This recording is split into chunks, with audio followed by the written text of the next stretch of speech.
Today we're going to be looking at Unit 4, Notes number 2, New Consumer Industry. So we're going to be focusing on the economy of the 1920s, how it changed, what are some new industries that are popping up as a result of new technology. American industries flourish. New President Calvin Coolidge fit right into the pro business spirit of the 1920s. He is quoted saying, "The chief business of the American people is business." Coolidge favored government policies that would keep taxes down and business profits up. The goal was to keep government interference in business to a minimum. The goal of the 1920s was to allow private enterprise to flourish. For most of the 1920s, this approach seemed to work. So businesses are growing, the government follows through with kind of allowing businesses to grow, very minimal interference, government regulations, because they feel that if businesses are doing well, it is going to provide more jobs to the American people. Coolidge's administration continued to place high tariffs on foreign imports, which helped American manufacturers. Reducing income taxes meant that people had more money in their pockets. Wages were rising because of new technology, and so was productivity. The impact of the automobile. The automobile literally changed the American landscape. The most visible effect was the construction of paved roads, streets, highways, and freeways. Housing styles changed to include garages or carports and driveways. The automobile also launched the rapid construction of gasoline stations, repair shops, public garages, motels, and shopping centers. The automobile liberated the isolated rural family who could now travel to the city for shopping and entertainment. It allowed workers to live miles from their jobs, resulting in urban sprawl as cities spread in all directions and also leading to the creation of suburbs. So, by having an automobile or a car, it allows people more independence on how they're traveling. Doesn't just limit them on where they have to live based on their jobs, so it gives more freedom, more expansion of cities, urban cities growing. That's the urban sprawl. But also the creation of suburbs where you don't have to live in the city. You can live outside the city and have a house with a yard. You don't have to live in a cramped urban area. And so that's what we see happening during the 1920s. The auto industry also provided an economic base for cities such as Detroit, Pontiac, and Akron, where the focus was automobile production. The auto industry symbolizes the success of the free enterprise system because average everyday Americans could own a car, and it was seen as having independence, a show of the financial strength of the average American worker. Henry Ford and the Model T. So, Henry Ford did not invent the first car. Many cars existed. The problem with these early cars is that they were very, very expensive. And so, Henry Ford set about to create a car that the average person could afford. And so, he wanted to find ways to make the car, be able to produce the car more inexpensively. So, Henry Ford used the assembly line in Ford plants nationwide. The assembly line standardized car production, making it faster and cheaper to produce. So instead of having one person producing the car from start to finish, the car was on a moving conveyor belt and it would stop. And at one station, different parts of the car was added: the wheels, the steering wheel, the doors, the frame. And the person at those stations would do the same thing over and over. So that would help to increase efficiency, helping them becoming more expert in what they were doing and helping the production line move a lot faster.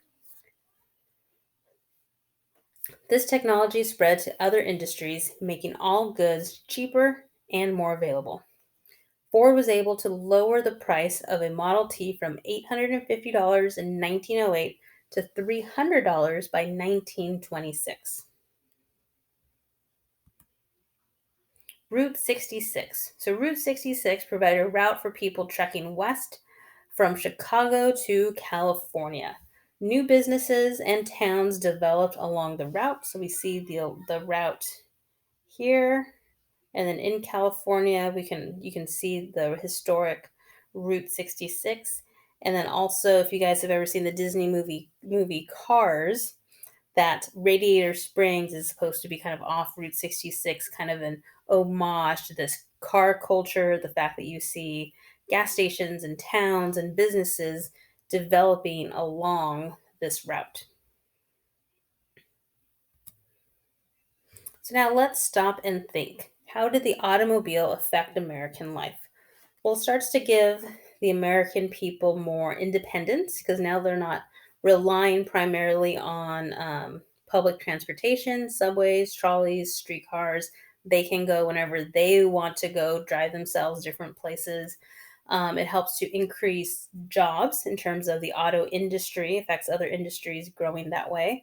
It also changes the American landscape with new roads, highways, streets, connecting different cities and states like never before. So we really see a huge transition in American life. American standard of living soars.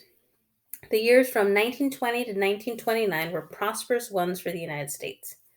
The average annual income rose more than 35% from $522 to $705. So this was the annual income. This is what a person would make. So this is saying they used to make $522 a year, then it grew to $705 a year. So people found it easy to spend all of that extra income and then some. So now people are making more money than they have before. The use of electricity also transforms the nation. American factories used electricity to run the machines.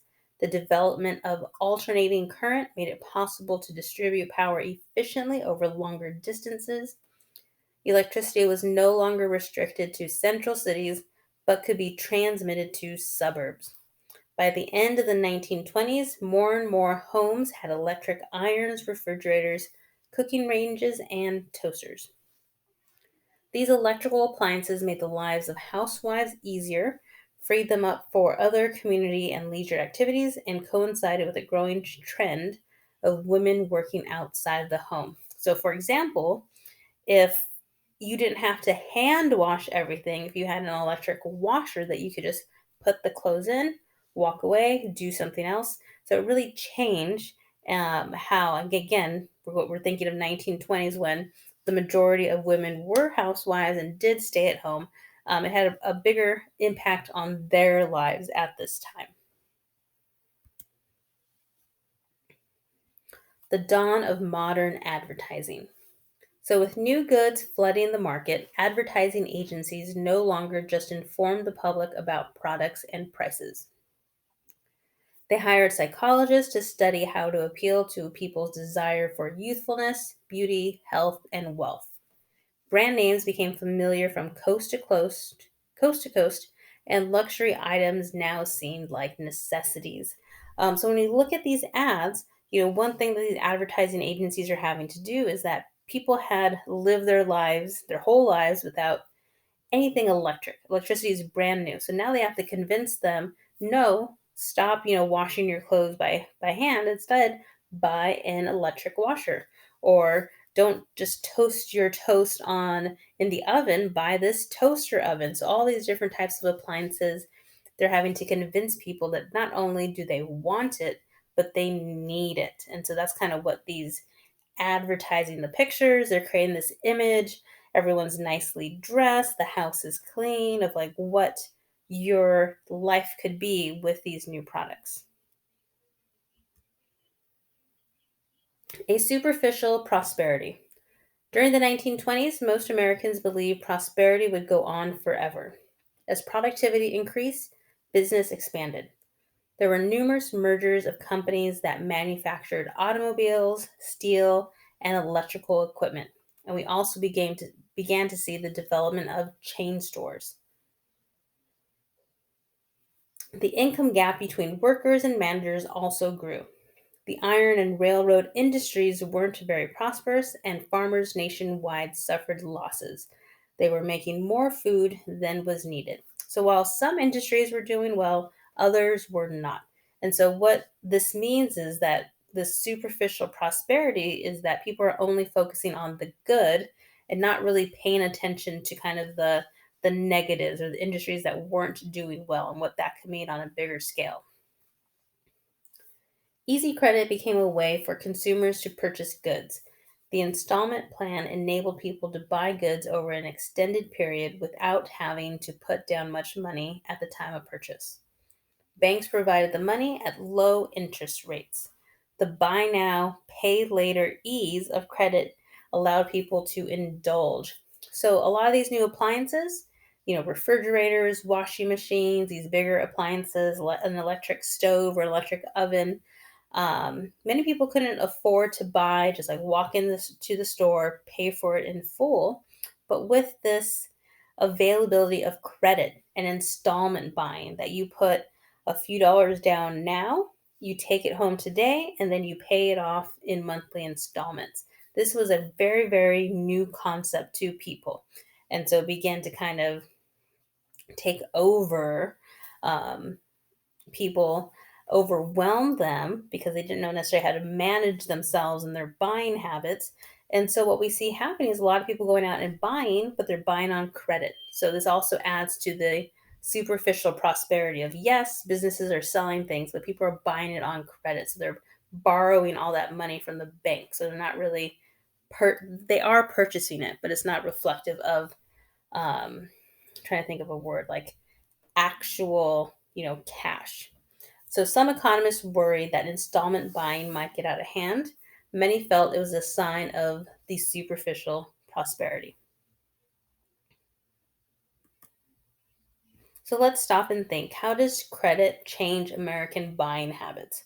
So prior to this, Americans were generally very conservative with their money. They wouldn't buy anything big, make a big purchase unless they had saved up for it and could buy it in cash at the time. So people began to be more slightly like careless with their money, buying extra things, luxury items that they normally would not buy.